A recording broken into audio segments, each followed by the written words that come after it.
સવાર પાણી પુરવઠાની કેબલ ફરીથી ચોરી। ઉમરેઠ તાલુકાના સુંદરપુરા ગામે તસ્કરો પાણી પુરવઠાની લાઇનને નિશાન બનાવી રહ્યા છે। માસમાં બીજી વાર વોટર પંપના દાબેલા વાયરો તોડીને ચોરી કરાતા ગામમાં પાણી વિહોણું સવાર જોવા મળી।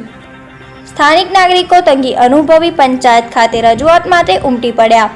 જોકે સરપંચ શ્રી સ્થળ પર પહોંચી તાત્કાલિક નિરીક્ષણ કર્યું અને વાયરમેન બોલાવી નવું કેબલ જોડાવાનું કામ શરૂ કરાવ્યું। તંત્ર વચન આપી રહ્યું છે કે જલ્દીથી પાણી પુરવઠા ફરીથી શરૂ કરવામાં આવશે।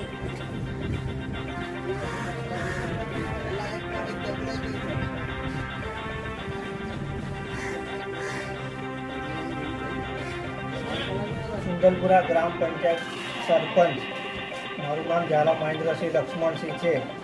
અમારા ગામ સુંદરપુરા ખાતે વોટર વર્ક્સ અને પાણી પુરવઠા યોજનાના મોટરના વાયરો તસ્કરો દ્વારા મોટરના કેબલો 3 થી 4 વખત કાપી લઈ ગયા છે અને અમો દ્વારા પોલીસમાં અગાઉ પણ જાણ કરેલ છે, પરંતુ આ મહિનામાં બીજી વખત મોટરના વાયરો કાપી ચોરી થયેલ છે। તો આજ રોજ પણ પોલીસ સ્ટેશનમાં ફરિયાદ દાખલ કરેલ છે અને અમારી એક જ માગણી છે કે આવા ચોરોને પકડી કડકમાં કડક કાર્યવાહી થાય તેવી અમારી લાગણી અને માગણી છે।